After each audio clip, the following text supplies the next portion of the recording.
This is the Global Podcast Network, where executives and professionals connect, share, and inspire. Stay tuned for the conversations that drive success.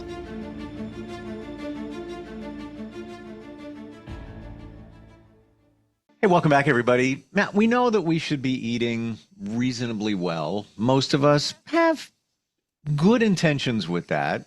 You know, just the weekend comes along, you might derail a little bit, but you try to stay a little bit on track. You try to stick to a diet. I promise I'd never say that word, but I am using it today. It's just the worst word ever created. It is. Right? The first three letters is die. Like what? Like, yeah. Oh, like it's a negative word to start out with. Then there's negativity connected to it because if you don't fulfill your commitments of the diet, then you feel bad about yourself. We're going to abolish that word. We're going to talk about planning what you eat. And she's somebody that does that for a lot of people as an integrative nutrition health coach at My Kind of Healthy, but most importantly, not depriving you of things that you love because she's also a pastry chef. Yes, it's possible to blend the two together. Katie Patterson joins us once again. How are you doing today? I'm good, Steve. How are you? What'd you have for breakfast? For breakfast, I had coffee and a croissant, actually. So I didn't really have the greatest breakfast in the world, but it was good. I appreciate your honesty. And I don't even know if I say it right. Is it croissant? Croissant. But whenever I have one, when they're good, like buttery, flaky, and you put something in it, maybe whatever you want, ham, whatever. It's just not good for you. Like it's very fatty. It's not the best for you, no. But Whole Foods does make really good croissants, and I buy them there, and you bake them at home. They're really good. I've gotten my daughter hooked on them too. I'll do it from time to time where, you know, if even a breakfast sandwich is on one, I'm like, yeah, do it. It just makes it better. It makes it better. Yeah. So this goes to prove that you can have some fun with what you eat. Yes. If you plan it out. I don't know if that was planned intentionally or if that was in my mind, it's still the weekend. So I'm going to just squeeze one under the door. Kind of. It was not planned. Normally I do eggs and try to eat a little bit more protein in the morning. There was absolutely no protein this morning, so I do have to work on that later. But I know that. I know I didn't have it. So, you know, it's in my head that, okay, I just had carbs and fats this morning. So I'm going to try to make sure I eat some protein later on and maybe avoid not have a sandwich, not have any other bread products or anything later, but just try to make up for it. And that's okay. I love what you said. It's okay. You know it and you know your body. And I'm thinking back to yesterday where, I mean, Saturday night I had nachos. I was out somewhere seeing a tribute band like 10:30 at night. I know it was bad. They weren't even good nachos. It was a waste. I don't even know why I did it. But I woke up yesterday and I'm like, I'm feeling a little bit off. So I was like, slept a little bit more than usual. But I know my body needs protein. After a certain amount of time, I'm lethargic. And I got to tell you, Katie, by like 4 o'clock in the afternoon, I ate a little bit here and there, but not like a lot of protein. I was starting to think like, are you okay? Like you getting a little sick? Like you're just not feeling you. And then I pounded a protein meal hour later, like, oh, we're back now. Feel better. Yeah. You just know you feel better. What you need. Like today I had 3 turkey meatballs, a little bit of marinara sauce, put some garlic on there, microwave 1 minute, and half an English muffin with a little bit of butter because I'm thinking I need a little fat, some carbs. You do. But I have my protein. So, you know, that'll hold me until lunch, a little bit after There you that. go. It does stick with you. If you have protein, you're not hungry in a couple of hours, usually.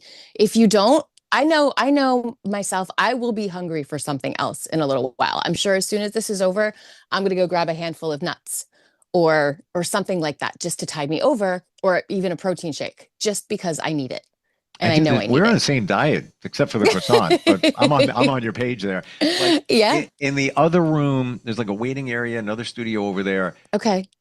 There's a jar of peanuts and I will grab a handful, half a handful. Yeah.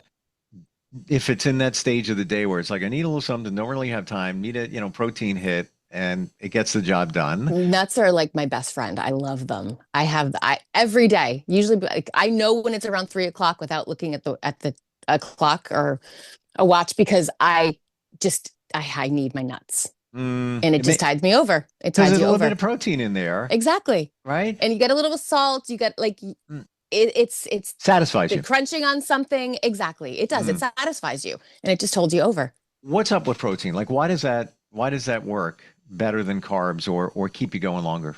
Because they're the building blocks of what our body needs to function. The amino acids, the essential proteins, that is what our bodies thrive on in order to function best. We need carbs, we need fats, we need all of it, but protein is the building block for what keeps our bodies working. Does And it so if we don't stay in our system longer? it Is that does. what's going? It takes longer to digest. So that is why it stays in your system longer, because it takes longer to break it down. Carbs, especially simple carbohydrates, sugars, things like that, your body processes them immediately. They don't get stored. They get stored in your body mostly as fat. Proteins go to helping your body function. And so it takes longer to break it down, and it stays in your system longer. And so it keeps you full. It keeps you satisfied. When it comes to planning your meals, how can we do that? Like, give us some advice on doing that. You really just want to make sure you have most of the food groups in a meal. You want to have protein. You want to have carbs with it. You want to have fat with it. You know, for the longest time, butter was the enemy, and don't eat butter. Don't eat a lot of fat. You need fat. You need good fat, though. You know, I mean, if somebody gave me a choice between eating something made with Crisco or something cooked in olive oil, really good olive oil, or even butter, you're going to go for the olive oil or the butter because it's better for you. Grass-fed butter is the best. You try to, you know, if you can try to get something that's more organic, that's more natural, it's definitely better than something that's processed, but you need that. You need protein. You do need some carbs. If you go a long time without having any carbs, you crave it. You crave that, sometimes the crunch, the chewiness, your body needs it. So it's definitely something. And then you want to make sure you fill up your plate with vegetables and fruits.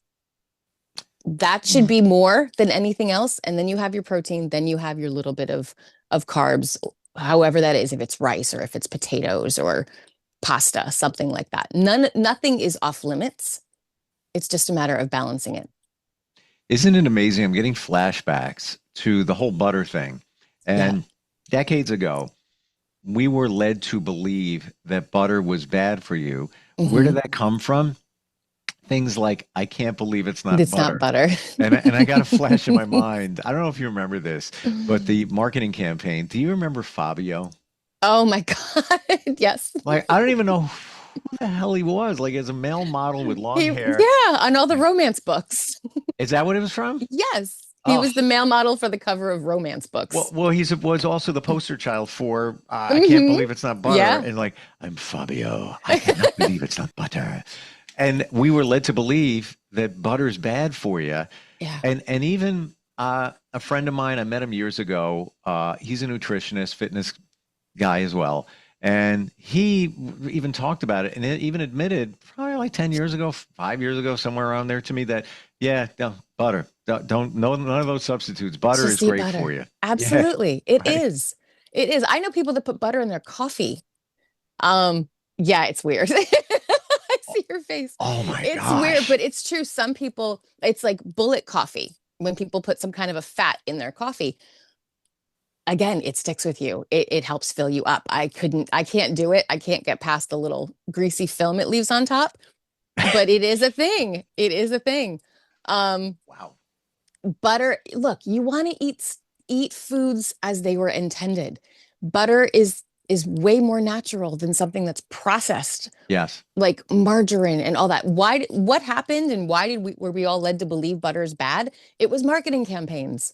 100%. For margarine and for all of the substitutes. And they're beef. So much worse for you. What about beef? Like that came along where it's like, red meat's bad for you. Cholesterol is going to come. Where did that come from? Farmers. Exactly. Marketing campaigns. Farmers. Yeah. Yes. Right? And then the beef industry had to come up with their own campaigns and then kind of counteract that. And we need cholesterol. Yes, there is cholesterol in beef, right? You definitely do. Look, if we look at the way our ancestors, or even not so far back, a couple of generations ago, how they ate, they don't have a lot of the same diseases that we have now. I mean, kids have type 2 diabetes when they're teenagers, for God's sakes, because it's all this processed food and the energy drinks and all of the sugar and everything else. Back in the day, they would eat off the land. They would grow their own vegetables. They would eat, raise their own cows and pigs and everything. And they would eat whatever they were able to produce. And they were a lot healthier for it. A lot healthier for it.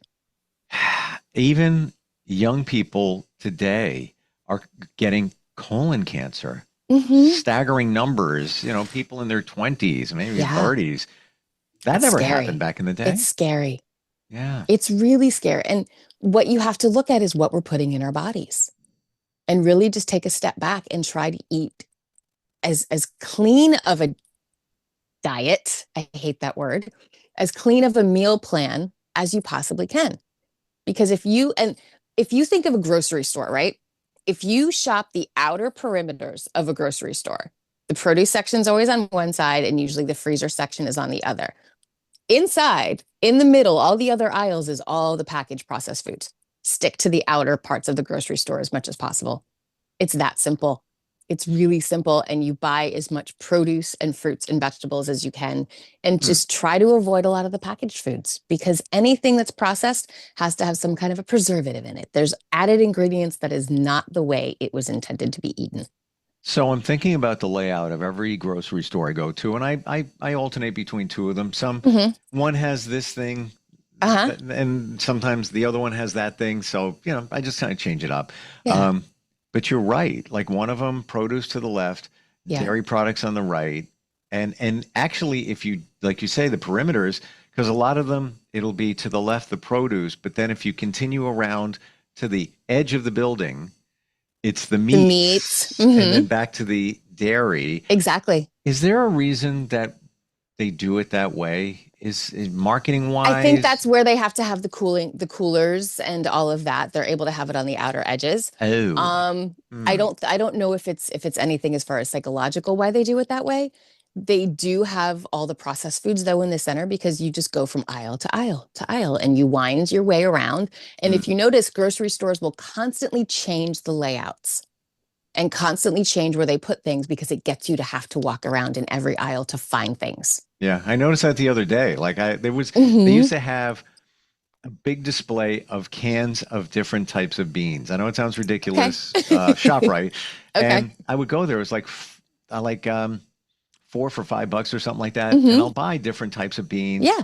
Pinto beans, blah, blah, blah, awesome whatever. For you. Beans are so good. And I put them in a salad. So I'm getting some carbs in the salad, and it just makes it more fun. No, protein. It's protein. Beans are protein. And that too. But it's not there anymore.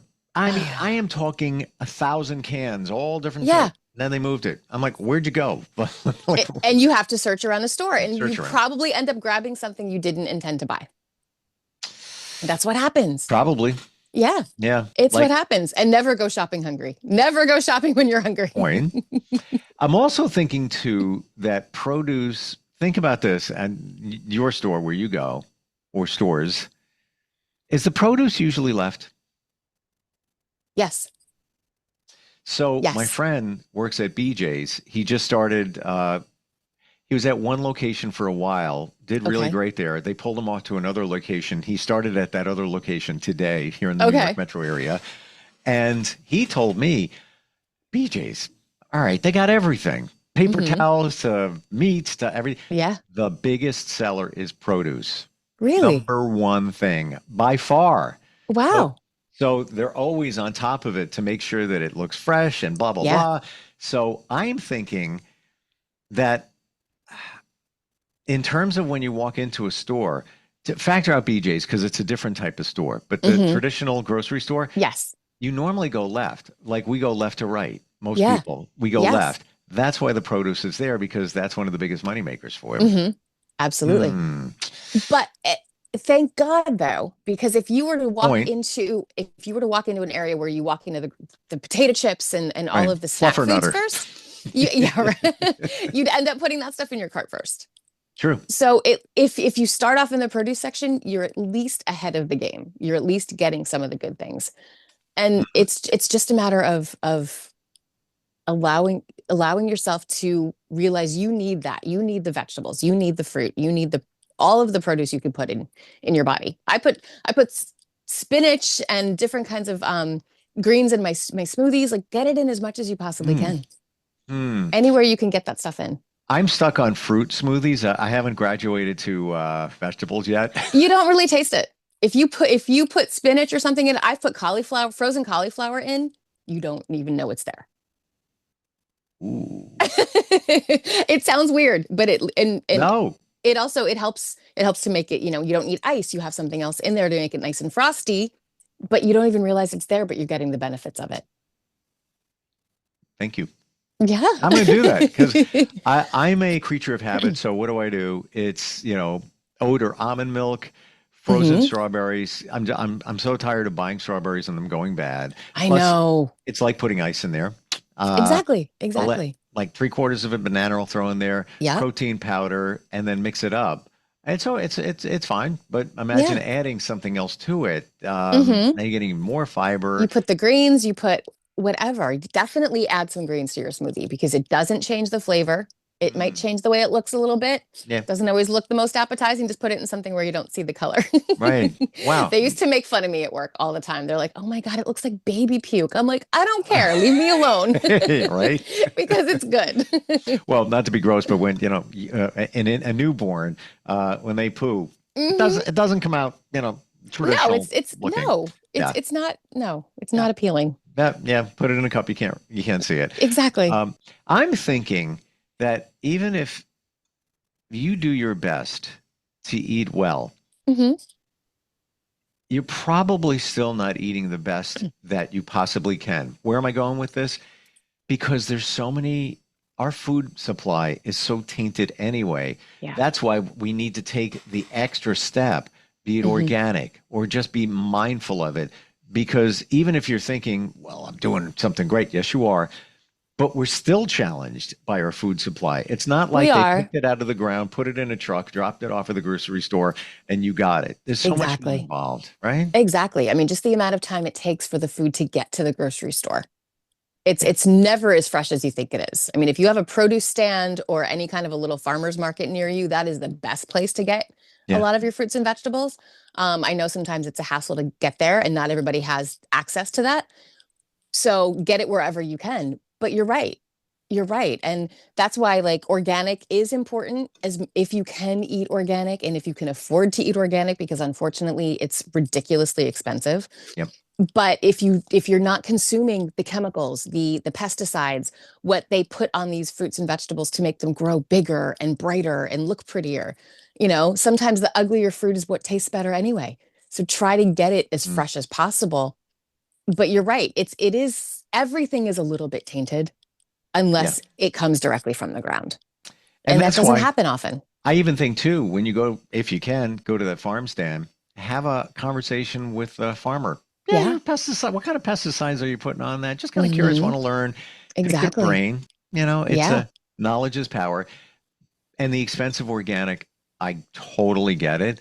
But I've been experimenting a little bit, and I've been finding even I'll buy organic bananas. Hmm. I swear they last minimum 3 times as long. They I'm do. blown away. I They just do. walk every day in my kitchen. I'm like, all right, how you guys doing over there? Oh, all right. Yeah. They do. They Yeah. do. And you can pick and choose what you spend the money on with organic. Like, typically, and I agree with you, the organic bananas do last longer. They're not one that's as important to get organic necessarily because you do Yeah. take the peel off. Gotcha. Bananas, avocados, oranges, things like that where you remove the peel, the pesticides don't infiltrate that peel as much as if you were to, say, get grapes and tomatoes and things like that where it's sprayed directly on the fruit. It does make a difference though, as far as how they grow, how they taste sometimes, and how long they last. So I'm going to It ask really you does make a difference. a personal question. Sure. You've shared you went through a cancer journey. Hmm. I was going to say in your gut, no pun intended, but maybe I'm right about that. Do you think that that could be correlated to potentially food supply? Absolutely. Yeah. Absolutely. The number of cases of all types of cancer have grown incredibly. So in the past 20, 30 years, where yes, our family members all had cancer. Like it's in my family. I know that. So it's the fact that it's hereditary and everyone on my mom's side had cancer. I was most likely going to end up with it. But I think I got it earlier. And who knows? I mean, I haven't always eaten the best. When I was younger, I didn't. Same. We all ate junk food and all that kind of stuff. You never know. You really don't know. But I definitely believe that it is a factor, no question. I What you get eat. I'm on your page on the genetics, but the more and more I look into it, that number is becoming smaller and smaller. They used to put a big focus on genetics.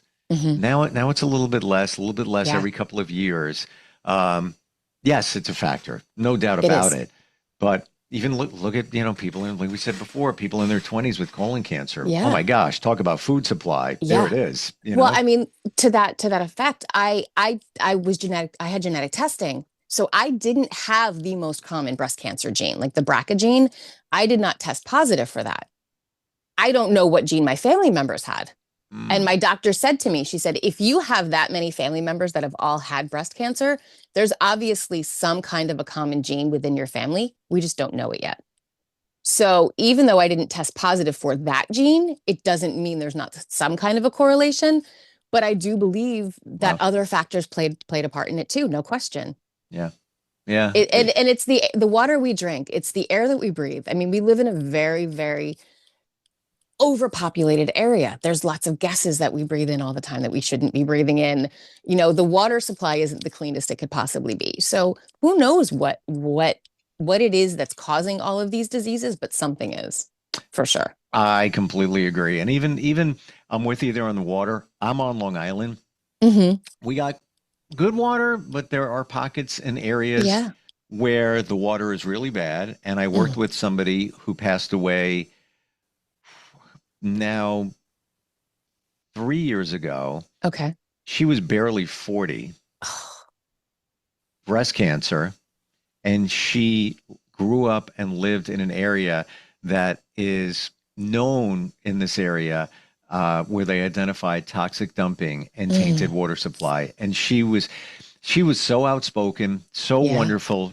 Talk about she was a warrior to the end, and was bringing attention for that situation, the water Yeah. supply.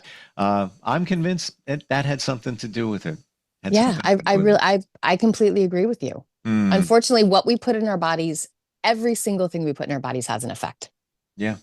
And unfortunately, you don't always think about what you're putting in your body. Sometimes it's a really quick fix. You do what you eat, and you do what you can do, what you're able to purchase, what you're able to have access to. So not everybody has access to the best quality foods, fruits, vegetables, all of that, but you just do the best you can with whatever you have. Do the best you can. Yeah, because your best is going to be better than not, but Hmm. it's not going to be the bestest because, Yeah. you know, even I don't drink tap water. I haven't in got 3 decades. I couldn't even Yeah. tell you. I drink bottled water, try to Hmm. be, pick the best, within price, but it's in plastic. The microplastics we're Exactly. consuming. Exactly. We think we're doing something so good, and all of a sudden it's Yeah, like, wait a second. yeah, But imagine the cost if it was all in glass bottles. right. It would be astronomical. And also the cost of the environment and et cetera, et cetera, et Hmm. cetera. It's interesting how many of us will look at the things we consume and just say either I deserve it, or Hmm. my body it'll be fine with it. Yeah. But after a while, we take for granted that the body's a machine, and it'll get it done. But Yeah. You do have to really think about it sometimes. yeah, And it's not the easiest thing in the world to do. But and like you say, that nobody wants to think about being on a diet, because being on a diet's a scary thing, because it means that committed. you're committed. You're keeping things from yourself. You're not allowing yourself to do something, and you feel bad if you go off of it. So it's if you can look at it as you're good, you have to eat for the rest of your life, right? You have to eat every day. And it's something that is not going to go away. So if you can figure out the best plan for yourself, and what works best for you. Eat what you like. Don't deny yourself certain things. Allow yourself to have indulgences, but try to be good as much as you possibly can. You're on a better track. I don't know how to do this. Many of us don't. That's what we call you to get some insight on that. How do we find you? I am online. My website is mykindofhealthy.com. On socials, I am the Pastry Chef Health Coach, because like you said, I am a pastry chef. And on Facebook, I'm either Katie Patterson or Katie Cakes - My Kind of Healthy. You truly walk the walk and talk the talk. And you're very honest. You do. And transparent. You could have changed it up when we first started and I asked you what you had for breakfast. You could have said, "Oh, I had 2 eggs." And no, you said I had a croissant. I had a croissant. Nothing wrong with that. No. But you identified and said later on today, yeah, I'm going to make sure I have a good source of protein, et cetera, et cetera. You don't have to be deprived by a diet. There's ways to get around that. And you don't have to beat yourself up and think your whole day is ruined because you cheated by having, I cheated by having a croissant in the morning. Because some people will do that. It's like, oh, I cheated, so then I'm going to go on a complete bender the whole day and just eat horribly because, I've already eaten bad. What's the difference? Right. So there's no such thing as cheating. If your body craves it, if you crave it, if you want it, have it, and then make your next meal a little bit better. Thank you for being here today, Katie. I always appreciate it. Like you validate things for me. You give us insight and information, and you're there to help plan future meals. If we call it planning, I don't even know what to call it. Planning's good. I like planning. Okay, we'll go with that. Okay. Anything's better than diet. Thank you. Exactly. We'll catch up soon. Okay. Thank you, Steve. Appreciate it. Have a good week. This is the Global Podcast Network, where executives and professionals connect, share, and inspire. Stay tuned for the conversations that drive success.